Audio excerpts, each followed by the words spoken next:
At 3:22 a.m., a commercial vessel reported an unusual sonar contact to the Bahrain Maritime Security Center on the Standard Guard frequency.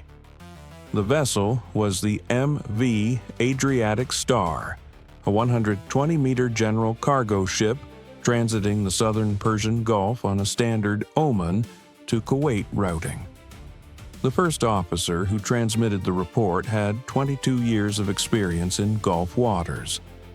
What he had seen on his hull-mounted sonar was not a whale, not a submarine, and not a submerged reef. It was a pattern of contacts, small, slow-moving, irregular, distributed across a 3-kilometer band ahead of his track that was consistent with a minefield in the process of being laid. He had stopped the MV Adriatic Star 4.1 nautical miles short of the contact zone and was transmitting at 3:22 a.m. on Channel 16.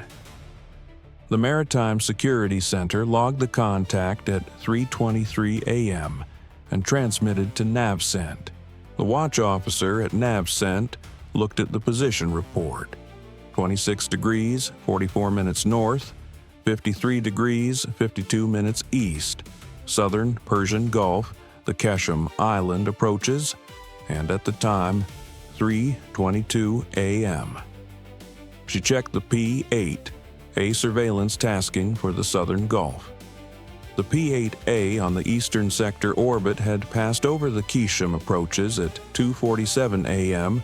and logged nothing unusual. 35 minutes was enough time. She transmitted to the P-8A at 3:24 a.m. Transit to position 26 degrees, 44 minutes north, 53 degrees, 52 minutes east. Possible mine-laying activity, immediate survey requested. At 3:26 a.m., the P-8A crew arrived overhead and began systematic FLIR and radar sweeps of the reported zone. Their first pass at 3:27 a.m. confirmed the first officer's assessment and added detail. 11 mine-laying surface contacts had been present at the time of the commercial vessel's sonar report, but by 3:27 a.m. only 3 were still in the area. 8 had withdrawn toward Iranian territorial waters with Keshem Island as their heading. 3 remained, possibly completing their deployment sequence or unable to withdraw before the P-8A arrived. The P-8A descended to 500 feet and illuminated the 3 remaining contacts with its AESQ 508A magnetic anomaly detector sweep. All 3 contacts returned anomalous readings consistent with steel-hulled vessels. The FLIR resolved them as modified commercial dhows, traditional wooden-hulled Gulf vessels that had been fitted with steel mine deployment frames visible under the dhows superstructure when examined from overhead. Traditional wooden dhows do not return a meaningful magnetic anomaly reading. These had returned significant readings. The steel deployment frames on wooden hulls were the differentiating signature. The Houthi and IRGCN mine-laying doctrine had shifted significantly over the preceding 14 months.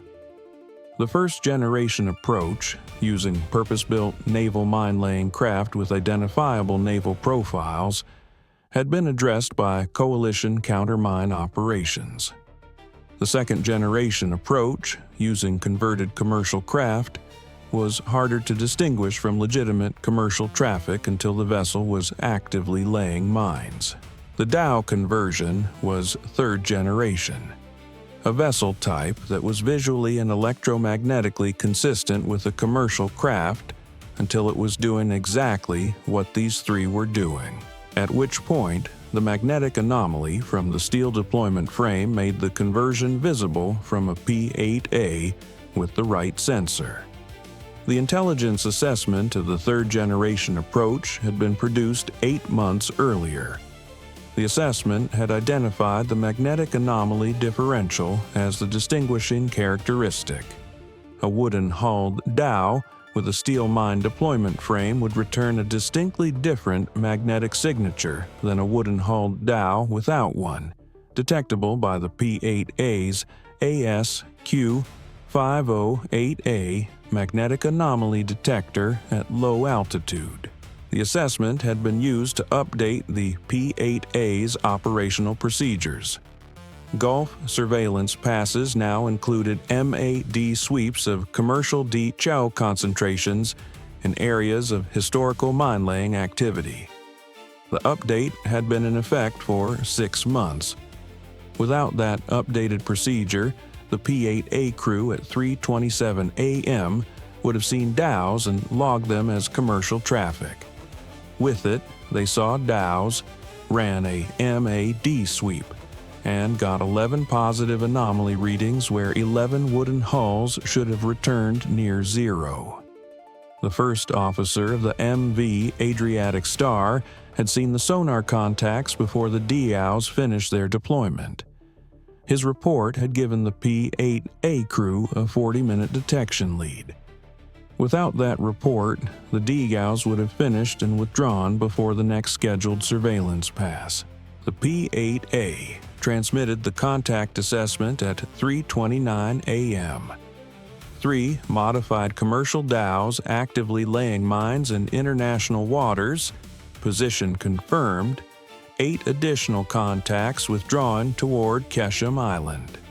The assessment included a preliminary mine count from the sonar imaging data it had begun collecting at 3:27 a.m., an estimated 28 to 36 mines in the contact zone, with the 3 remaining dhows assessed as having deployed approximately 8 to 12 mines each before the other 8 withdrew.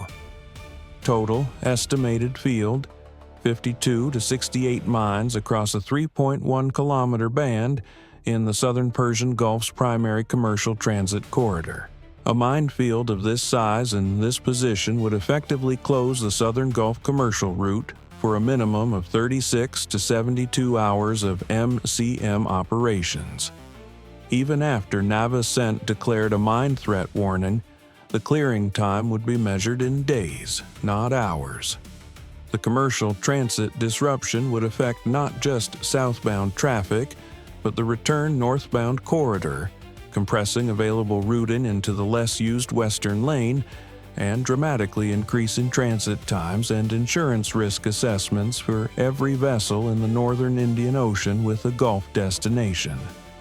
The mine-laying operation's strategic objective was not to sink vessels. It was to trigger the insurance response. Lloyd's of London had suspended war risk coverage for Gulf commercial traffic twice in the preceding 18 months following mine incidents. A confirmed minefield of this scale in the primary commercial transit corridor would trigger a third suspension within hours of the advisory. The war risk suspension was the economic instrument the operation was designed to activate. The mines were the delivery mechanism for an economic disruption that would reach commodity markets before any vessel came within range of a mine's influence fuse. Navicent's watch officer understood this calculus. The mine advisory would need to be issued regardless. Commercial traffic safety required it. But the timing of the advisory relative to the MCM response would determine the disruption window. If the MCM operation could establish initial lane clearance within 12 hours rather than 36, the insurance suspension period would be correspondingly compressed. She transmitted 2 simultaneous actions at 3:31 a.m. The mine threat advisory would be issued. It was already drafting in the Maritime Security Center, but delayed by 90 minutes to allow MCM assets to begin positioning before the advisory triggered the commercial traffic halt that would compress the operating window. The 2 mine countermeasures vessels positioned in the northern Gulf received their tasking at 3:31 a.m. The MH-60S helicopters aboard the USS Baton Amphibious Ready Group received tasking for the airborne MCM support mission. The 3 remaining dhows were addressed at 3:33 a.m. by the P-8A's own Mk-54 torpedo. 1 per dhow, 3 torpedoes, 3 engagements over 4 minutes. The dhows did not survive the engagements. The mine-laying frames on their hulls and whatever remaining mines they carried did not survive either. The 3 dhows that had been completing their deployment sequence when the P-8A arrived were addressed before they could finish and withdraw. At 3:33 a.m., the minefield size stopped growing. Whatever had been laid by the 3 dhows in the time between the MV Adriatic Star's sonar contact and the P-8A's engagement was fixed. The 8 dhows that had withdrawn were tracked by P-8 AFLIR to a point 2.3 nautical miles inside Kesham Island's territorial waters. They remained there, not re-entering international waters. Their deployment mission was effectively complete or abandoned. They carried no further mine inventory that the intelligence assessment had been able to estimate. The MCM vessels arrived at the eastern edge of the minefield at 4:41 a.m., 70 minutes after the P-8A's initial survey. Their AN/AQS 20-towed sonar systems began systematic lane sweeps at 4:44 a.m. The field was denser than the original estimate. 67 mines confirmed on first pass survey, distributed across a 3.4-kilometer band in the 2 overlapping lanes, with spacing consistent with the influence fuse overlap geometry that maximizes probability of detonation against large vessels. The mine types were mixed. The P-8A's imagery analysis and the MCM vessel's sonar returns identified 2 distinct signatures: a bottom influence mine consistent with the Iranian SADAF series, responsive to magnetic and acoustic influence, and a moored contact mine consistent with the older MYAM series that Iran had been assessed as retaining in its inventory from Soviet-era stockpiles. The SADAF is an Iranian-developed bottom mine designed to respond to the combined magnetic and acoustic signature of a large steel-hulled vessel. Its fuse requires both stimuli simultaneously: a magnetic anomaly consistent with a ship hull, and an acoustic signature consistent with propeller and engine noise, which makes it relatively resistant to accidental activation by marine wildlife or small craft. It requires active neutralization, a controlled, explosive charge placed within 2 meters of the fuse housing to disrupt the electronics before the mine can be triggered. Placing that charge requires the MCM vessel's disposal, ROV, to approach to within 2 meters of an active influence mine while maintaining its own acoustic and magnetic signature below the mine's activation threshold. The ROV's designers had engineered its construction specifically for this constraint. The SADAF's designers had engineered the mine for exactly this operating environment. The MYAM is older, simpler, and in some ways more dangerous than the SADAF, precisely because of its simplicity. A moored contact mine does not require influence. It requires physical contact. A vessel hull, a ship's bow wave, a towed sonar body, or an MCM system approaching for examination can all trigger a contact mine if they touch it. The MYAM required mechanical cable cutting, severing the mooring cable to bring the mine to the surface where it could be addressed by a demolition charge, or direct neutralization, which required approaching to within arm's reach of a device designed to detonate on contact. 2 mine types, 2 clearance methodologies, 2 parallel risks. The MH-60S helicopters, configured with AN/AQS-22 airborne systems, began parallel lane sweeps from the western end of the field at 4:49 a.m. coordinating their coverage arcs with the surface MCM vessels to prevent sonar interference. The airborne sweep rate against a dense, mixed-type field was approximately 2.1 times faster than the surface sweep, but the airborne system's neutralization capability was limited to the AN/ALQ-220 mine hunting sonar and the Mark 104 Nixie countermeasure. Full neutralization of the SADAF influence mines required the surface MCM vessel's mine disposal system, or the MH-60S's towed influence sweep, which could trigger SADAF fuses by simulating the magnetic and acoustic signature of a large vessel. At 5:04 a.m., a SADAF mine triggered prematurely when the MH-60S's towed sweep passed within its activation threshold. The controlled detonation. It was not unexpected, as the towed sweep was designed to trigger these mines, produced a pressure wave that registered on the hull sensors of both MCM vessels operating in the adjacent lane. Neither vessel was within the mine's direct effect radius.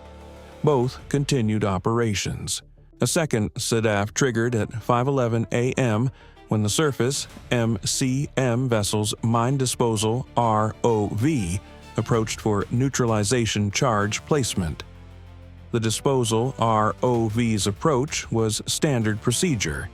Its acoustic signature was minimal, but the magnetic signature of the ROV's steel frame was sufficient to activate the mine's magnetic fuse at 3-meter proximity. The ROV was not recovered. The MCM vessel had one spare ROV. Operations continued. By 5:44 a.m., 2 hours and 21 minutes after the MV Adriatic Star's initial report, the MCM operation had cleared a single-vessel transit lane through the western 1.2 kilometers of the field. The lane was not fully cleared. 44 mines had been addressed or triggered, 23 remained in the eastern lanes, but the western corridor was cleared to a confidence level sufficient for NAVCENT to authorize restricted transit. At 5:47 a.m., the mine threat advisory was issued to all Gulf commercial traffic. Mine threat confirmed in southern Persian Gulf approaches, western transit lane authorized for single-vessel escorted passage, eastern lanes closed pending MCM completion. Estimated full clearance 48 hours. The advisory was simultaneously transmitted to Lloyd's of London's Maritime Risk Desk. Lloyd's suspended war risk coverage at 5:54 a.m., 7 minutes after the advisory issued. The mine-laying operation had achieved its insurance objective. The suspension was in effect. War risk coverage for Gulf commercial traffic had been suspended for the third time in 18 months.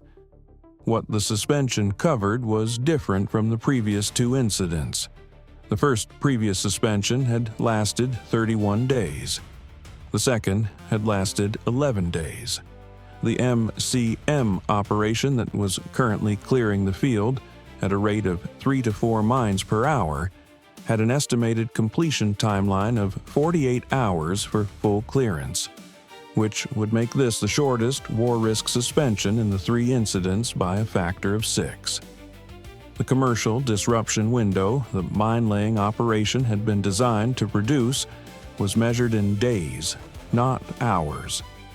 The insurance suspension would trigger commodity price movements that required 48 to 72 hours to generate meaningful economic pressure. A suspension that lasted 48 hours, exactly equal to the MCM completion timeline, would produce price movements that resolved before they accumulated into sustained economic pressure on importing nations. The IRGCN had designed the mine-laying operation around a disruption model that assumed standard MCM timelines of 36 to 72 hours for initial lane clearance. The actual timeline, single lane authorized for restricted transit in 2 hours and 21 minutes after P8A survey began, was 33 to 44% faster than their model's optimistic scenario. The 22-year veteran first officer of the MV Adriatic Star had stopped his vessel and reported a sonar anomaly at 3:22 a.m. That report had given the P-8A crew a detection lead that led to the 3 remaining dhows being addressed before they finished their deployment and withdrew, capping the field at 67 mines rather than the 90 to 120 mines the full deployment sequence would have produced. A field of 90 to 120 mines with the same mine type mixture would have required MCM timelines at the upper end of the IRGCN's 36 to 72 hour model. The disruption window would have been the one their economic leverage model required, 67 mines rather than 90 to 120. The difference was 3:22 a.m. and a first officer who had stopped his ship. The running cost at 6 a.m., MCM vessel operations, 3 Mk-54 torpedoes for the dhow engagements, MH-60S sortie costs, 1 disposal ROV lost to mine detonation, ongoing MCM ordnance, approximately $8 million in the first 2.5 hours of operations, against the IRGCN's mine investment. 67 mines at approximately $40,000 to $80,000 each, plus the dhow conversion and crew costs, approximately $4.5 to $6 million. The economic disruption the operation had been designed to produce would not be fully achieved because the clearance timeline was collapsing faster than the insurance response could generate sustained pressure. In the Navcent Watch Center, the officer who had delayed the mine threat advisory by 90 minutes to allow MCM positioning reviewed the decision at 6:15 a.m. The advisory had issued at 5:47 a.m., 2 hours and 25 minutes after the first contact report.